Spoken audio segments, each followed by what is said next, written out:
Hello everyone, JEE main PYQ question series की इस video में आपका स्वागत है। इसमें दिया हुआ है a particle of mass m projected with velocity u making an angle 30 degree with horizontal the magnitude of angular momentum of the projectile about the point of the projection when the particle is at its maximum height h. तो देखो यहाँ पे simple सा concept है।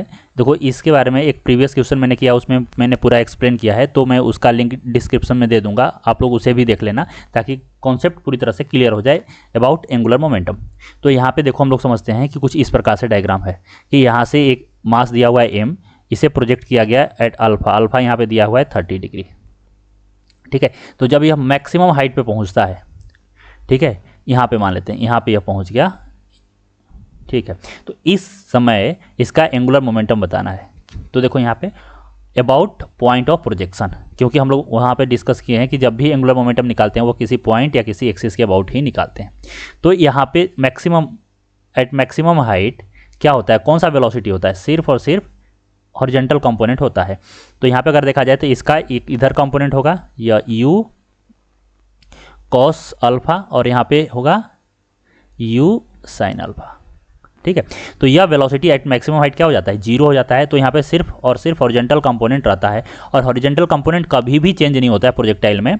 क्यों? क्योंकि इस direction में, हॉरिजॉन्टल डायरेक्शन में कोई भी फोर्स नहीं लगता, तो कोई भी फोर्स नहीं लगता तो कोई एक्सेलरेशन नहीं होगा। जब कोई एक्सेलरेशन है ही नहीं तो वेलोसिटी चेंज कौन करेगा, कोई नहीं करेगा, क्योंकि एक्सेलरेशन ही वेलोसिटी को चेंज करता है। ठीक है, तो यहाँ पे जो वेलोसिटी होगा वो होगा यू कॉस अल्फा। ठीक है, अब इस पॉइंट के अबाउट, वो पॉइंट के अबाउट अपने को एंगुलर मोमेंटम लिखना है एलो। तो मैंने इसमें बताया था एम वी आर परपेंडिकुलर होता है। ठीक है, देखो मैंने पूरा एक्सप्लेन किया था, तो मैं चाहूँगा कि आप लोग डिस्क्रिप्शन में जो वीडियो दिया हुआ है उसे देख लें, ताकि यह 1 सेकेंड में बन जाएगा। फिर अगर उस वीडियो को देख लेंगे तो 1 सेकेंड में यह हो जाएगा। ठीक है, तो यहाँ पे देखिए क्या करना है अपने को। मैंने बोला था कि जो वेलोसिटी होता है ना उसको दोनों तरफ एक्सटेंड कर दो। ठीक है, यहाँ पे मैंने ऐसे एक्सटेंड कर दिया। अब क्या होता है कि यहाँ से हम लोग परपेंडिकुलर ड्रॉ कर देंगे। ठीक है, आर परपेंडिकुलर निकालने का यही तरीका होता है कि जो वेलोसिटी है ना, वेलोसिटी को दोनों तरफ एक्सटेंड कर दो कुछ इस तरह से। मान लो मैंने यहाँ से ऐसे एक्सटेंड कर दिया।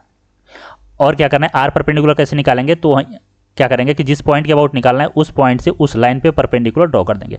अब जब परपेंडिकुलर ड्रॉ करेंगे कुल मिला के यही देखो, तो यह जो मैक्सिमम हाइट है वही क्या हो गया, आर परपेंडिकुलर, यानी कि यहाँ पे जो यह हाइट है या एच, यही क्या हो गया मेरा आर परपेंडिकुलर। और इसका फॉर्मूला हम लोग को पता है कि you square sine square alpha by 2g होता है। ठीक है, बस खत्म हो गया। अपने को m मालूम है, v मालूम है, r परपेंडिकुलर मालूम चल गया। तो यहाँ पे अगर हम लोग बात करें l कितना, तो l m is m, v is u cos alpha into r perpendicular कितना, तो u square sine square alpha by 2g।